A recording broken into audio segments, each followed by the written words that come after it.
Dans les plaines verdoyantes de Koudougou, un petit village africain niché entre des collines brumeuses et des rivières chantantes, vivait une communauté liée par des traditions anciennes et des croyances mystiques. Le village était gouverné par un conseil des anciens, dirigé par Téné Yoro, un vieil homme dont la sagesse semblait être un écho des esprits eux-mêmes. Au cœur de ce village vivait une famille dont le destin allait changer le cours de l'histoire de Koudougou. Adama, un agriculteur à la carrure imposante mais au cœur tendre, et sa fille Amina, une jeune fille à la beauté envoûtante et à l'esprit vif. Depuis la mort tragique de sa mère lors de sa naissance, Amina était considérée comme à la fois une bénédiction et un mystère. Certains murmuraient qu'elle était habitée par les esprits, tandis que d'autres voyaient en elle une élue capable de communiquer avec les ancêtres. Un jour, alors qu'Amina ramassait des herbes près de la rivière sacrée, elle trouva un masque ancien enfoui dans la boue. Ce masque, sculpté dans un bois sombre et orné de symboles inconnus, semblait vibrer sous ses doigts. Intriguée, elle le rapporta chez elle. Dès ce soir-là, des événements étranges commencèrent à se produire. Les animaux semblaient nerveux, les vents chuchotaient des paroles incompréhensibles et des rêves intenses envahirent le sommeil d'Amina. Dans ses rêves, une voix grave et chaleureuse l'appelait par son nom et lui montrait des fragments d'un passé qu'elle ne connaissait pas. Le lendemain, Amina partagea son expérience avec son père.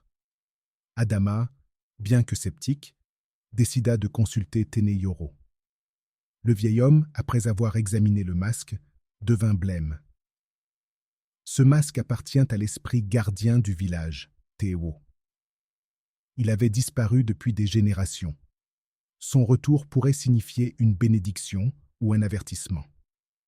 Pour comprendre les intentions de Théo, le Conseil des Anciens organisa une cérémonie nocturne autour de l'arbre sacral, un baobab immense éclairé par la lueur vacillante des torches.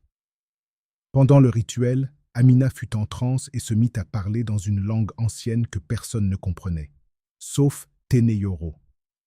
Il traduisit ces paroles. Une malédiction plane sur ce village. Un pacte a été brisé. Pour restaurer l'équilibre, la vérité doit être dévoilée.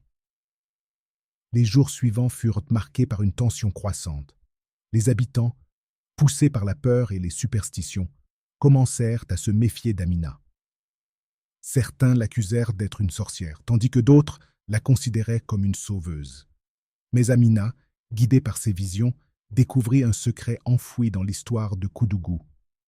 Il y a plusieurs décennies, un ancêtre du Conseil avait volé des terres sacrées, provoquant la colère des esprits. Le masque de Théo, caché pour dissimuler cette trahison, était la clé pour lever cette malédiction. Amina confronta le Conseil, et bien que certains tentèrent de nier, les preuves qu'elle avait récoltées étaient incontestables. Un rituel de réconciliation fut organisé. Les terres volées furent rendues, et des offrandes furent faites à Théo pour apaiser sa colère.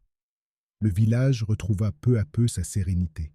Amina, bien qu'héroïne de cette histoire, choisit de s'éloigner du village pour approfondir ses connaissances sur les traditions et les mystères du monde. Avant son départ, Téné Yoro lui confia « Tu es une étincelle dans l'obscurité. Ne laisse jamais la peur éteindre ta lumière. » La leçon que le village de Koudougou retint de cette épreuve était claire. La vérité, aussi douloureuse soit-elle, est le seul chemin vers la paix. Les traditions, bien que sacrées, doivent être guidées par la justice et l'harmonie avec le monde spirituel.